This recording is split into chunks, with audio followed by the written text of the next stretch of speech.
Друг жанр е фотографията. Детето може да се снима в народна носия. И самичко, и с семейството, което вече пък показва връзката на цялото семейство като цяло и преживяването на българския дух като шивица, като празник, компютърна презентация, следващия жанр и родословно дърво. За родословното дърво, корените на българския род, ние също малко говорим.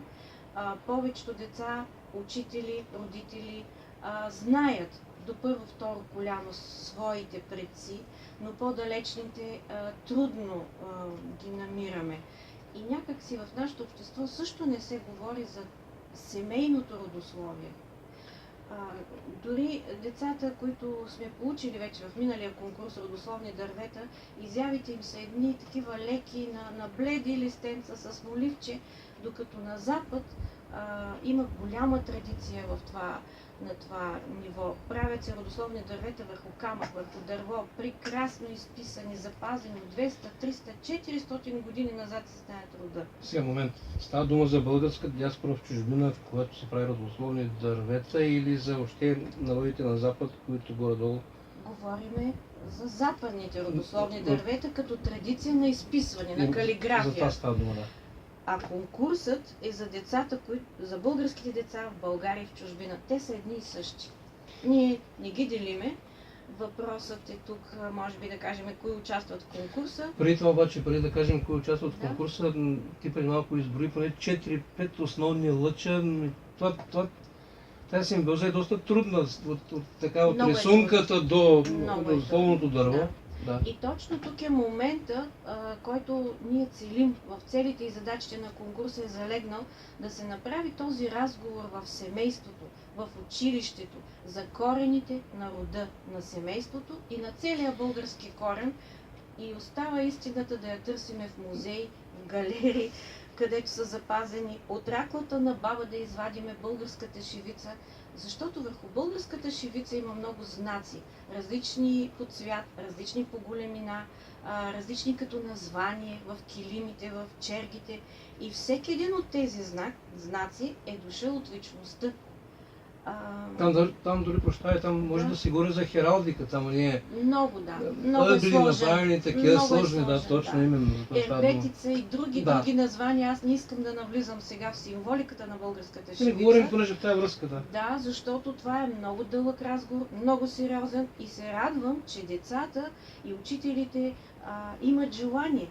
Родителите помагат и във всички нива, в центрове за работа с деца в училище или в семейството. Този разговор чрез конкурса върви и колкото и да ни е трудно, ние няма да го спираме този конкурс, за да може и други деца да участват и да мислят по тези проблеми.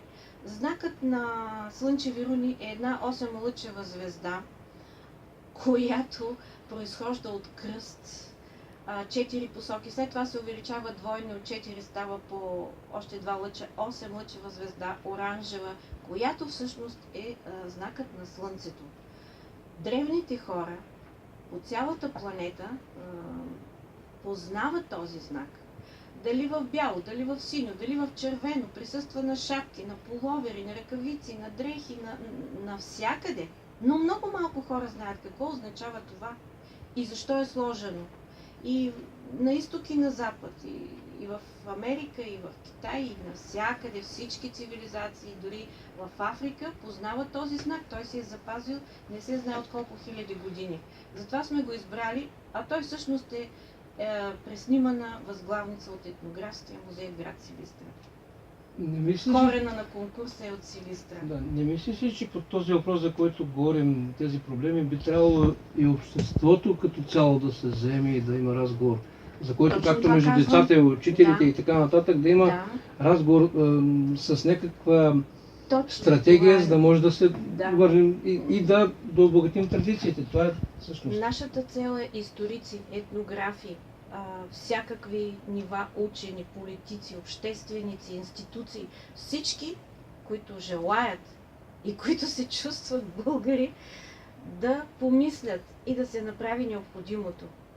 Нашият принос в случая е този конкурс, който показва, че не мъждукащо, а много силно е желанието на децата и на родителите и на учителите. До тук, нали, не на всички, но който ние правиме кръжоци по бродерия, на българска бродерия. Светла му памет на Къци. Той ходеше по училищата с закупени от нас конци, игли, бродираха малки шивици, на малките шлайферчета и правехме изложби.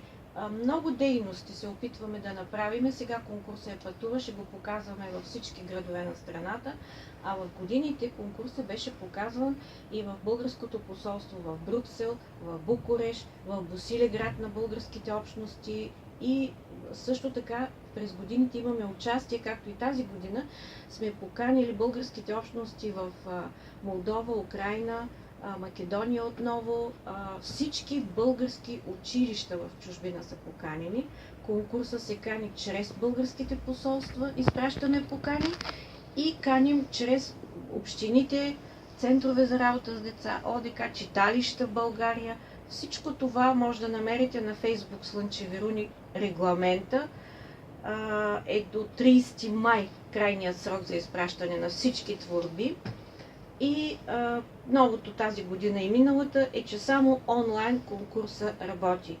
Всички рисунки, всички творби, компютърни презентации, които се направят, се снимат и се изпращат на един имейл, който е slънчеviруни@gmail.com.